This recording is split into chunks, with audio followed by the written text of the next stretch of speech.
First మీ career మీ brother మీకు support చేసినప్పుడు మీరు అన్నారు ఏంటి నాకున్నాడుగా ఇండస్ట్రీలో కోట వెళ్దాము అని అంటే అక్కడ అప్సెట్ అయ్యాను అన్నారు. ఏంటి ఏం జరిగింది అక్కడ?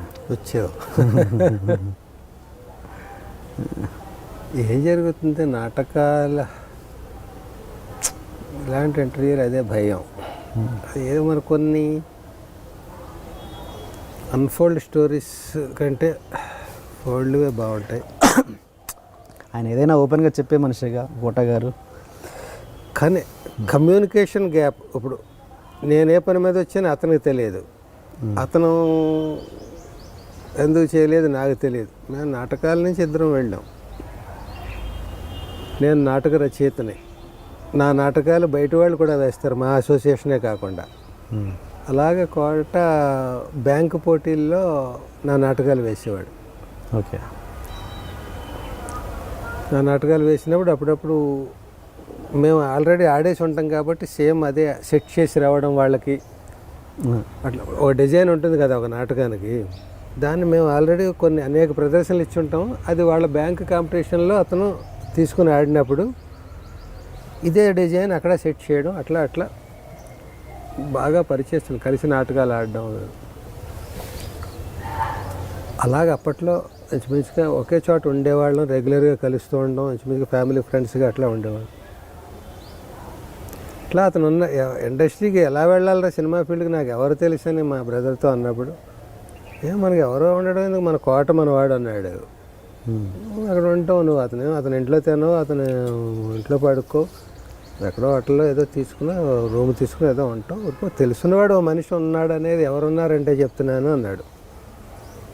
ఉన్న వారం 10 రోజులు అతన్ని కలిశాను రెగ్యులర్గా. అతనేదో అతని లోకంలో అతను ఉన్నాడు, మన లోకంలో మనం ఉన్నాం. మనం ఏ పని మీద వచ్చామో చెప్పడానికి మనకి సిగ్గు, వినడానికి అతనికి బిజీ.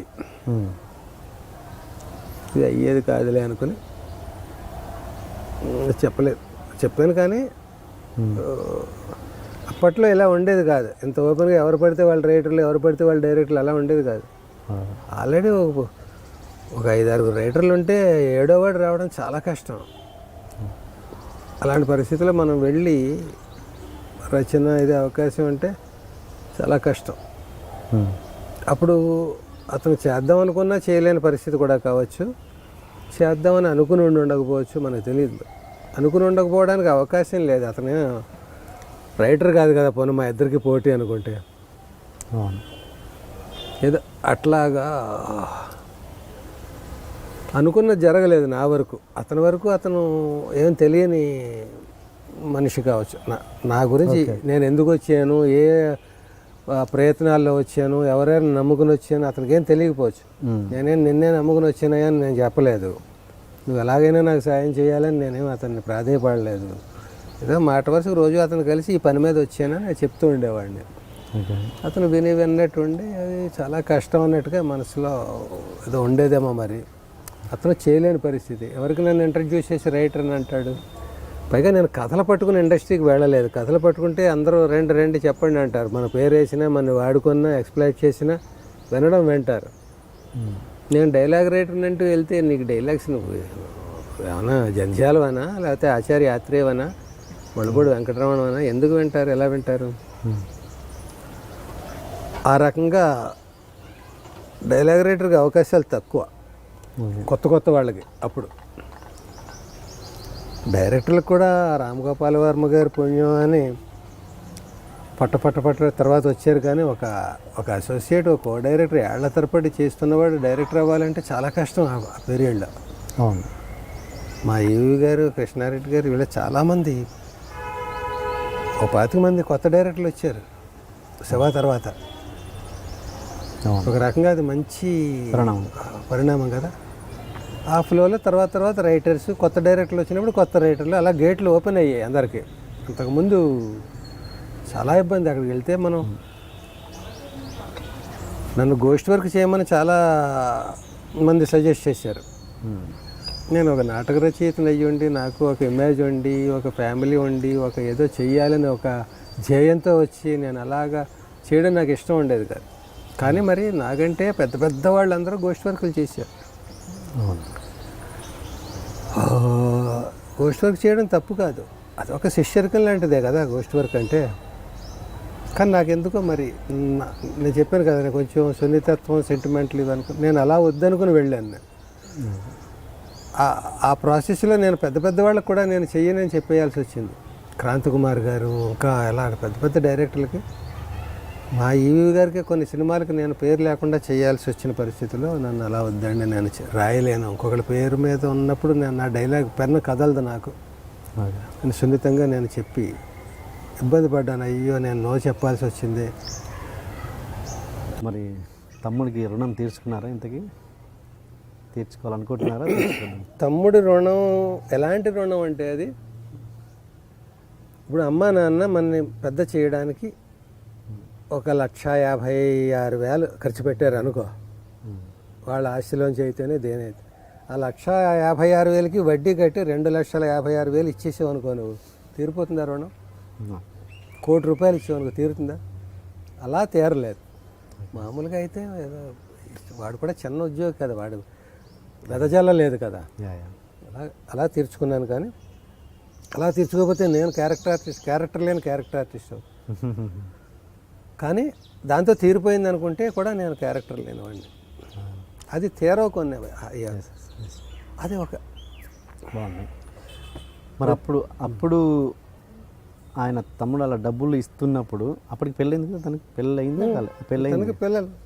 అప్పుడు ఆయన ఫ్యామిలీ నుంచి ఎటువంటి ఇబ్బందులు ఏమైనా పడే వాళ్ళు అంటే ఏంటి ఆయనకి ఇస్తున్నావు మొత్తం అంటే, నేను పాపం డెఫినెట్గా పడే ఉంటారు. ఇప్పుడు అలా చూసుకుంటే ఇంకో రకంగా మాకు 7 అన్నదమ్ములు. 7గురిలో మా రెండో అన్నయ్య, ఇప్పుడు మా ఫాదరు మాకందరికీ ఉద్యోగాలు ఇప్పించడానికి ఆయనే తహసీల్దారో ఇంకోటో కాదు కదా, ఆయన లైన్ వేరు కదా.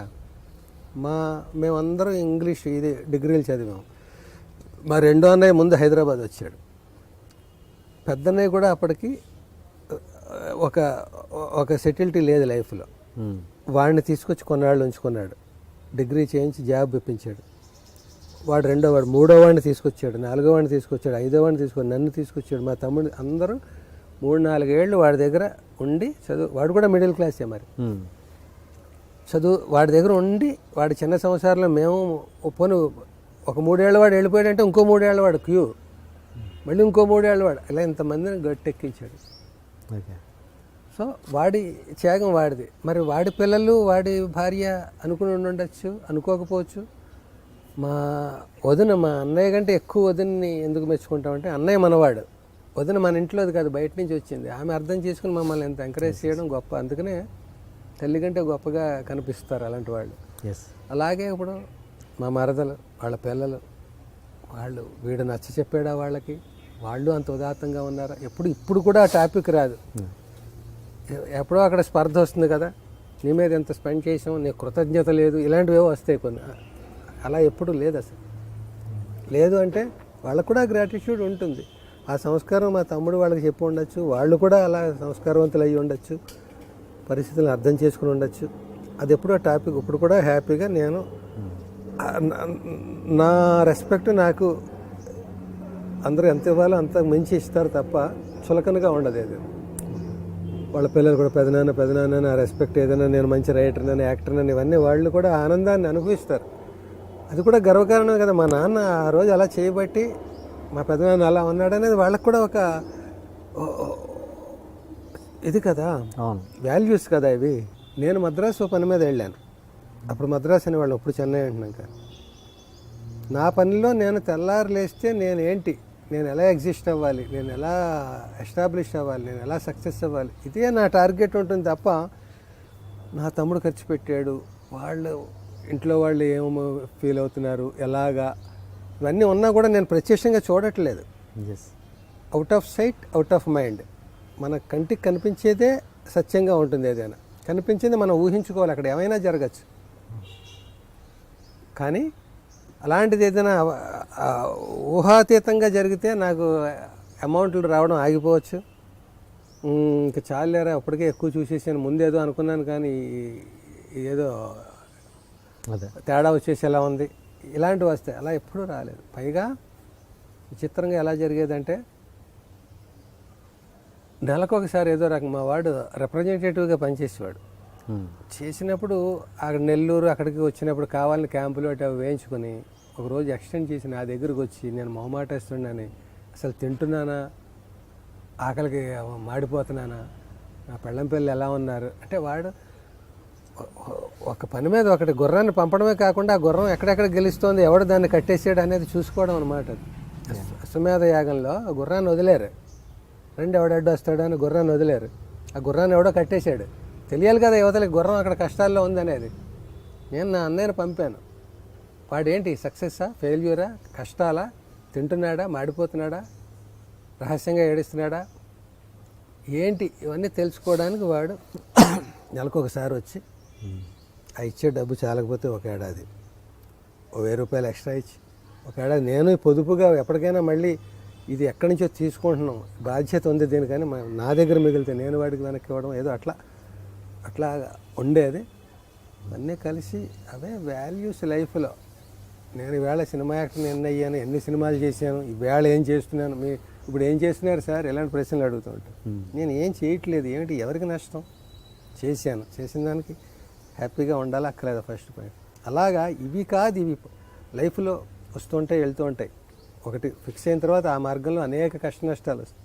కానీ ఆ మార్గంలోకి నువ్వు ఏ పరిస్థితుల్లో నువ్వు పెరిగావు, పుట్టావు, ఏ పరిస్థితుల్లోంచి నువ్వు ఎక్కడి నుంచి ఎక్కడికి ప్రయాణం మార్చుకున్నావు, దానికి దారితీసిన పరిస్థితులు ఏంటి, అక్కడ ఆదుకున్న శక్తులు ఏంటి, ఇవే వాల్యూస్. అది అసలు సినిమా. అక్కడికి వెళ్ళాక తెర మీద కనిపించే సినిమా కాదు. దానికి స్క్రిప్ట్ ఎవరు రాశారు, డైరెక్టర్ ఎంత హింస పెట్టి రాయించాడు, ఆ రైటర్స్ పాపం ఎంత స్ట్రగుల్ అయ్యారు, పంచులు ఏవయ్యా పంచులు కావాలంటే వాళ్ళు ఆ పంచుల కోసం ఎంత అవస్థపడ్డారు. ఇవన్నీ ఇప్పుడు లోనికి రాకూడదు అంటాడు హోటల్లో. ఎందుకు రాకూడదు, వాడేమో ఇది రుబ్బేస్తూ ఒంటి మీద బట్టలు లేకుండా నల్లగా ఒకడు వండి ఆ చెమట అంతా అందులో వేసేసి రుబ్బుతూ ఉంటాడు. అది చూస్తే ఎవడైనా తింటాడా, అందుకని లోనికి రాకూడదు అంటాడు. అందులో మిగిలిపోయింది నిన్నటి ఉప్మా అందులో వేసేసి టమాటా బాత్ ఇవన్నీ ఏవో కలుపుతారు వాళ్ళు. ధర్మవరం సుబ్రహ్మణ్యం అన్నాడు, ఫోన్ లేవే వాడు కూడా బతకాలి కదా, జోక్ అది. డాక్టర్ దగ్గరికి వెళ్ళాట, పెళ్ళాన్ని తీసుకుని తనకి కంప్లైంట్. డాక్టర్ చూశాడు, ఓకే ఏదో రాశాడు, నా ఫీజు 1000 రూపాయలు, ఈ మందులు కొన్నాడు. 1000 రూపాయలు చెయ్యిలా పట్టుకు వదిలేసాడండి అన్నాడు. పోలేవే వాడు కూడా బతకాలి కదా అన్నాడు.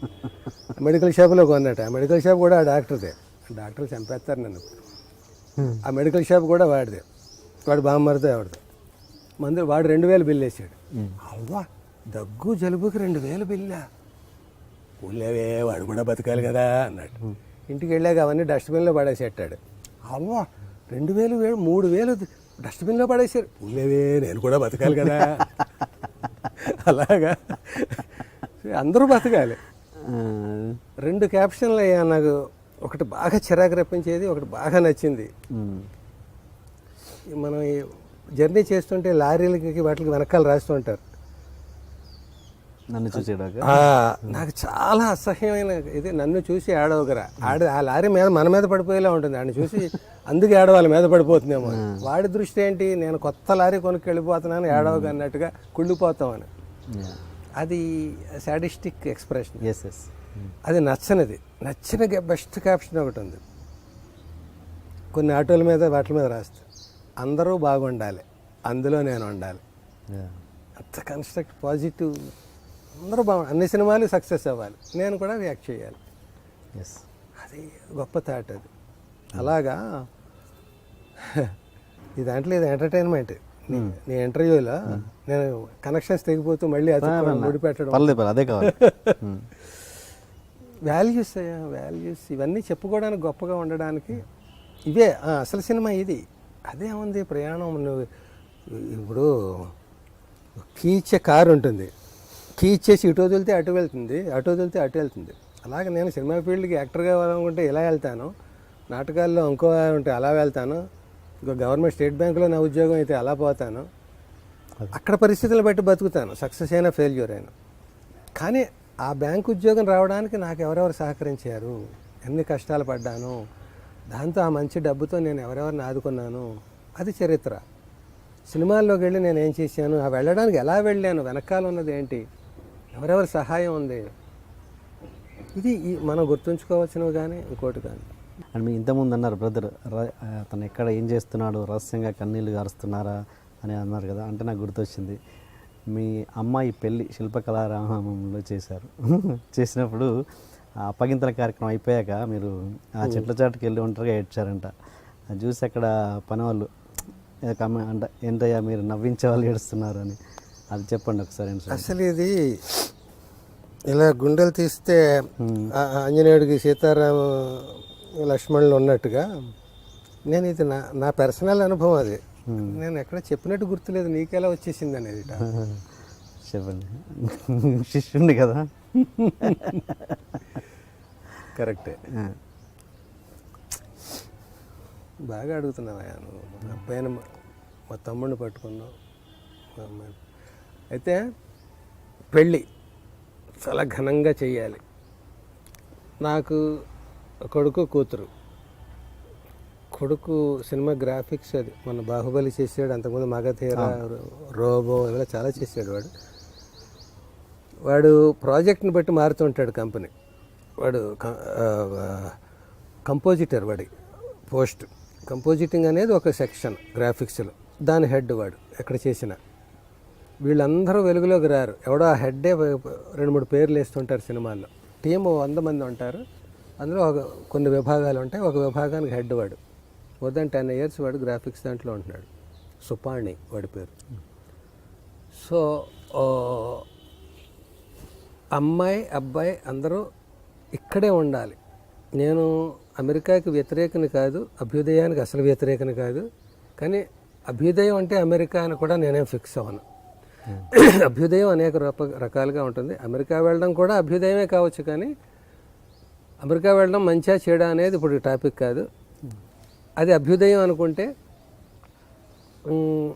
అమెరికా కాదు, ఎక్కడికి అసలు బొంబాయి కూడా పంపద్దు. నా కొడుకు కూతురు నేనున్న చోటే ఉండాలి. ఒక పండగ వస్తుంది, ఒక కష్టం వస్తుంది, సుఖం వస్తుంది, ఇలా చిటికేస్తే రావాలి. వాళ్ళు రాలేని పరిస్థితులు ఉంటే నేను వెళ్ళి చూసి రావాలి. ఇలాంటి మెంటాలిటీ ఉన్నది ఇద్దరు. ఇదివరకు మేము 7 అన్నదమ్ములు అక్క అని చెప్పుకుంటున్నాం. అంతమంది ఉంటేనే మమకారాలు అలా ఉండేవి ఆ రోజుల్లో. ఇప్పుడు ఉన్నది ఒక కొడుకు కూతురు, వాళ్ళకి ఇంకెంత మమకారం. ఇప్పుడు అలా 7 8 పెంచలేక కదా ఇవాళ పరిస్థితులు మారి, పైగా చోటు లేదు. ఇదే ప్రపంచం అనే ఇంటిలో ఇంతమంది పట్టరు. అందుకని దేవుడు తగ్గించేసాడు. ఇలా ఒకరు ముద్దు 2 హద్దు అని.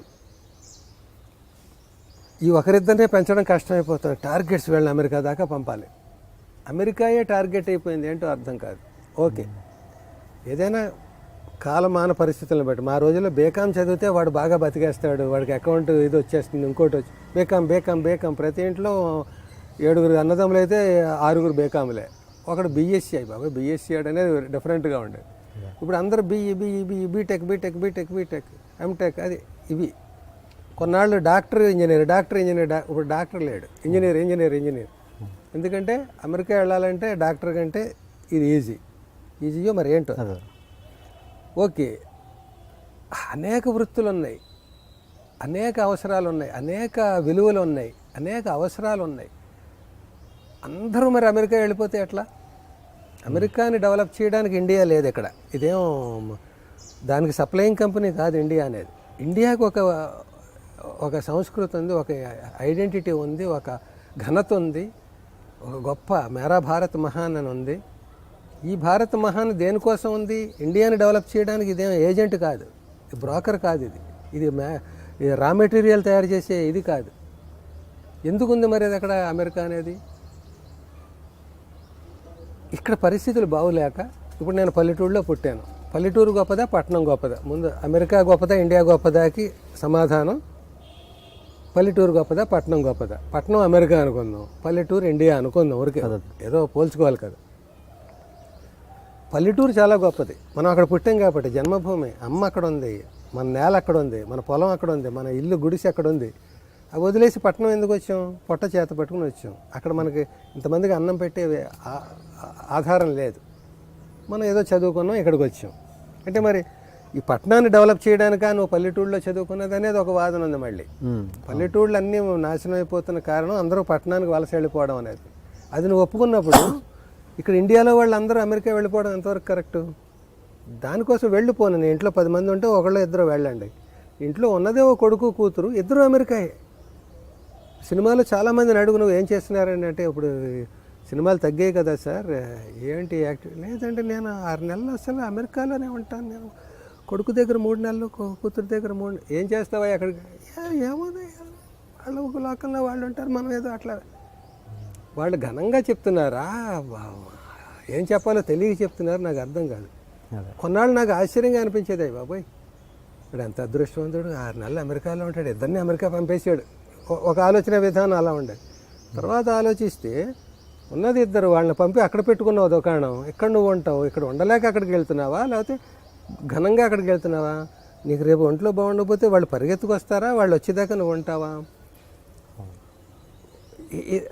అంటే ఇదంతా ఎందుకు చెప్తున్నానంటే, మా వాళ్ళిద్దరూ నా దగ్గరే ఉండాలి అనుకున్నాను నేను. ఉన్నది ఇద్దరు చక్కగా, కష్టమైన సుఖమైన. అలాగ నేను ఫ్యామిలీని మద్రాసు పట్టుకుపోయి, నాకు సినిమా ఛాన్స్ వచ్చినా రాకపోయినా నా దగ్గర రూపాయి ఉంటే ₹10 వాళ్ళ చదువులకి వాటికి వెచ్చించాలి, నేను పస్తున్నా పర్వాలేదు. అలా ఉంటే రేపు పొద్దున మా నాన్న సినిమాల్లోకి అక్కడికి ప్రయత్నించి మా జీవితాలు ధ్వంసం చేసేసాడు అనుకోకుండా వాళ్ళు సెటిల్ అయిపోతే నాకు బాగుంటుంది. అలాగే నాకు కొన్ని ఉదాహరణలు చూశాను. ఓహో, వీళ్ళు ఎందుకని హ్యాపీగా ఉన్నారు, సినిమాల్లో రాణించకపోయినా కూడా వాళ్ళ పిల్లల్ని సెటిల్ చేసేసారు. మనం కూడా ఫస్ట్ టార్గెట్ వచ్చింది సినిమా కోసమైనా కూడా పిల్లల్ని సెటిల్ చేయడానికి ఎక్కువ మనం మానసికంగా ఆలోచించాలి. పిల్లల్ని సెటిల్ చేయడం అంటే పెద్ద పెద్ద స్కూల్స్లో చేర్చడం కాదు, డొనేషన్లు కట్టి మంచి చదువు చెప్పే చోట, వాళ్ళకి ఇది వచ్చే చోట. కానీ అలాగా మనం అనుకుంటే అలా విద్య వచ్చేది, అలా అనుకున్నాం కదా అని వాళ్ళు అందరూ పెద్ద పెద్ద ఎంటెక్లు, MBA అలా అవరు. మా అబ్బాయి కూడా MBA చదివాడు, చదువుకేం తక్కువ లేదు. సో వాడు వెళ్ళనన్నాడు, అమెరికా వెళ్ళరా, అందరూ వెళ్తున్నారు, నువ్వు కూడా వెళ్ళొచ్చు కదా, క్రేజ్ ఉంటుంది అక్కడికి వెళ్ళి. అమెరికా నుంచి వచ్చిన అమెరికా రిటర్న్డ్ గ్రాఫిక్ మ్యాన్ అంటే అడిగేమో ఇంకో 2 కమ్ములు ఎక్కువ ఉండవు, అదేమో అది ఇండియాలో ఉండి కూడా చేయొచ్చు అన్నాడు. సో వాడి దృక్కోణం అది.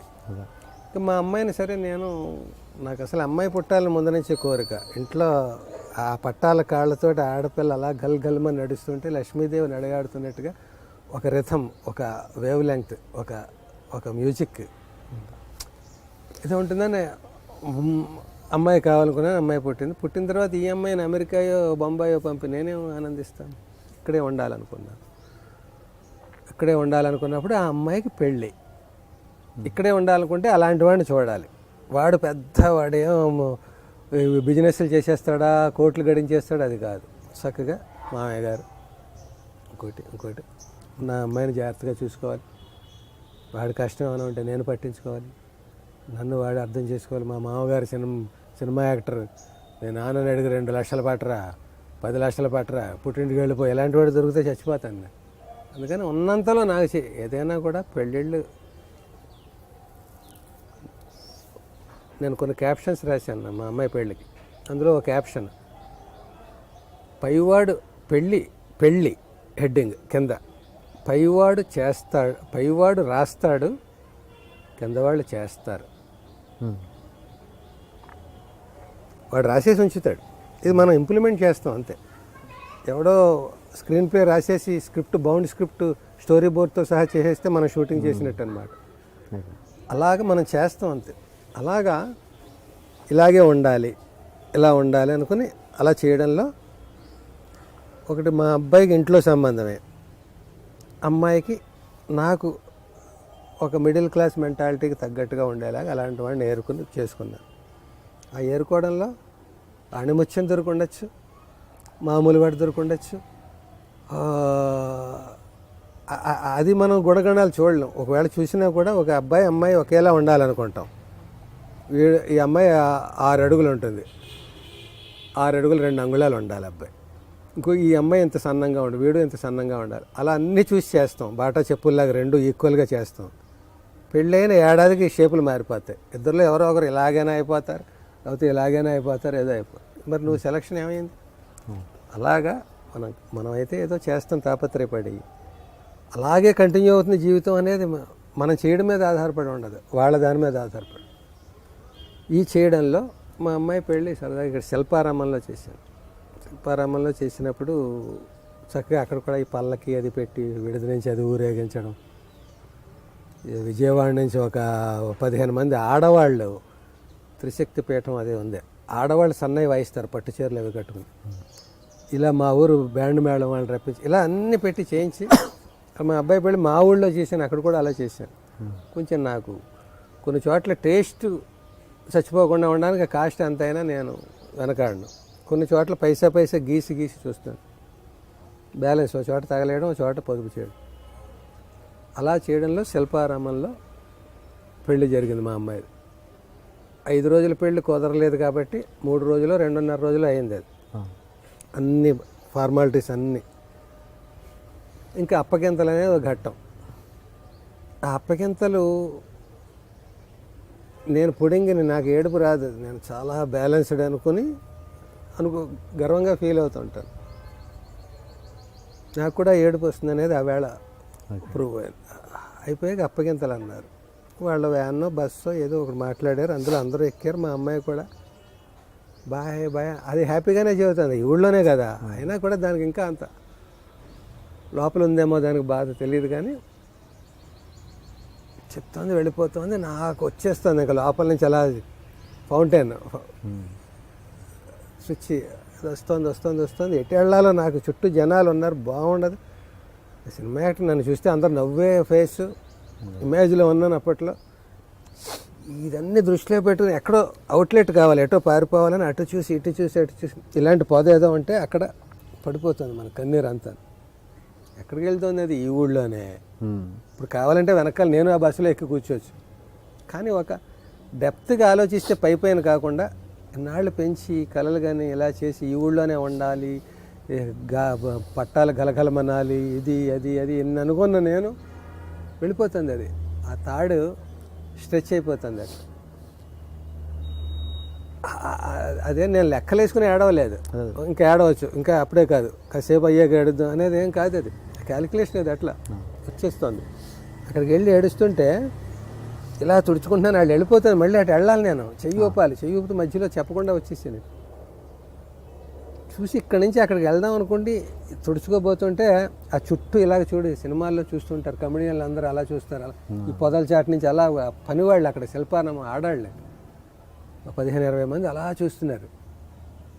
నేను ఇంకా నాకు వాళ్ళని చూస్తే ఇంకా ఏడుపు వచ్చేసింది.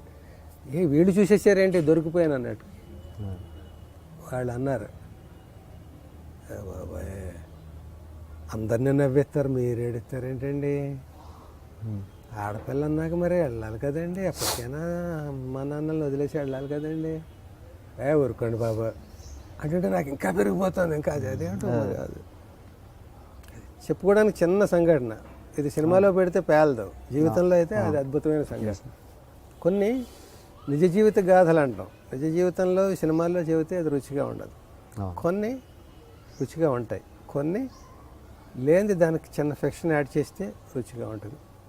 ఇది మరి సినిమాలో పెడితే అంతగా పేలదు, కానీ నిజ జీవితంలో గొప్ప సంఘటన.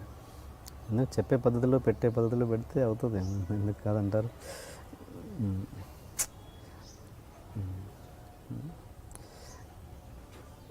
నేను మోర్ సెంటిమెంటల్ ఏమో అనిపిస్తుంది నాకు. సున్నితత్వం అంటామే. ఒకడు నా జాతకం చూసి అన్నాడు,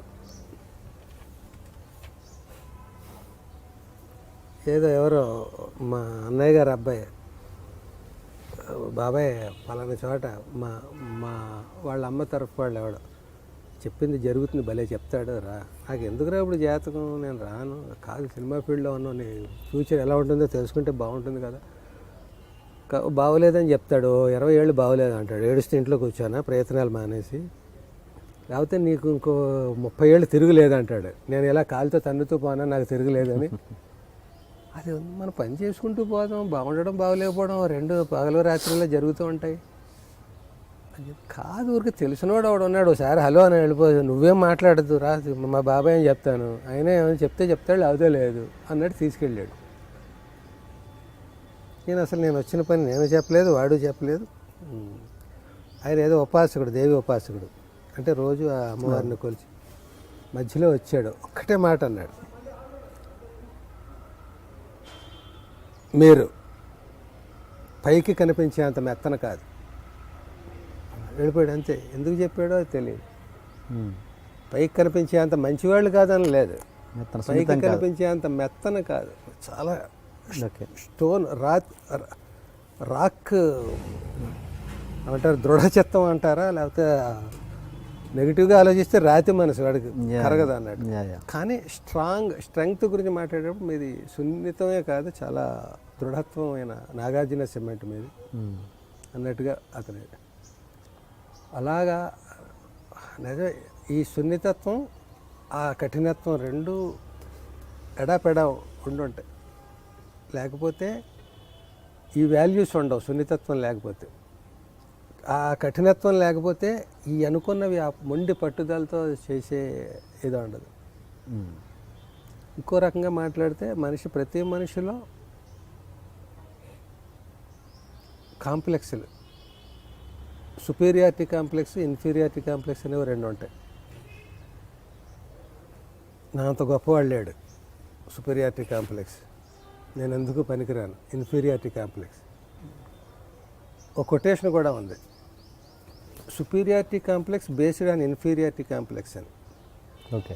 నేను గొప్పవాడిని అని మాటిమాటికి చెప్పుకోవడం, నువ్వు తక్కువవాడిని అని లోపల అనుకుంటున్నావు. నేను తక్కువవాడిని కాదు అనకుండా నేను గొప్పవాడిని అంటున్నావు. ఈ ఇన్ఫీరియారిటీ దాని మీద ఆధారపడి ఉందన్నమాట నీ సుపీరియారిటీ. అవన్నీ పక్కన పెడితే ఈ రెండు కాంప్లెక్స్లు ఉన్నాయి, ఇన్ఫీరియారిటీ, సుపీరియారిటీ.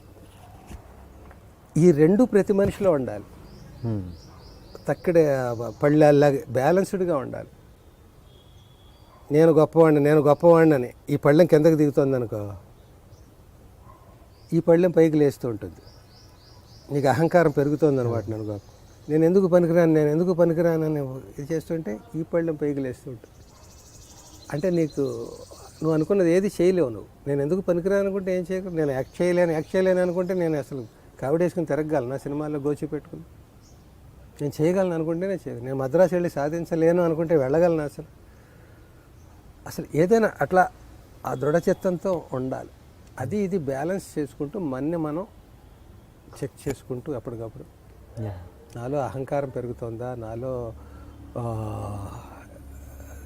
చిన్నతనం, నన్ను నేను తక్కువ అంచనా వేసుకుంటున్నానా, అది లేకుండా తల ఉంచుకోవద్దు, తల ఎగరేయద్దు. అలా బ్యాలెన్స్డ్గా చూసుకుంటూ వెళ్ళిపో, నీ పని నువ్వు చేసుకుంటూ వెళ్ళిపో.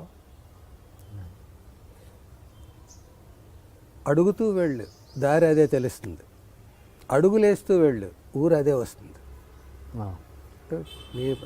నీ ఓటమి నువ్వు ఓడిపోయినప్పుడు కాదు, నీ ఆట ఆపేసినప్పుడు అని ఇంకో ఎక్స్ప్రెషన్. అలాగే చూసుకుంటే ప్రయాణం ఆపేసినప్పుడు నీ ఓటమి. ప్రయాణం చేసుకుంటూ వెళ్ళు, అందులో విజయాలు వస్తాయి, అపజయాలు వస్తాయి, తవ్వుకుంటూ వెళ్తావు. నిధులు దొరుకుతాయి, ఇంకో వానపాములు దొరుకుతాయి, ఇంకోటి దొరుకుతాయి, అన్నీ దొరుకుతాయి. కావాల్సింది తీసుకో, అక్కలేని తప్పించుకో, అన్నిటిని భరించి. ఓకే. ఫిలాసఫీకి వెళ్ళామంటే ఇంటర్వ్యూ అయిపోయిందని అర్థం. లేదు ఇది స్టార్టింగ్ మనది.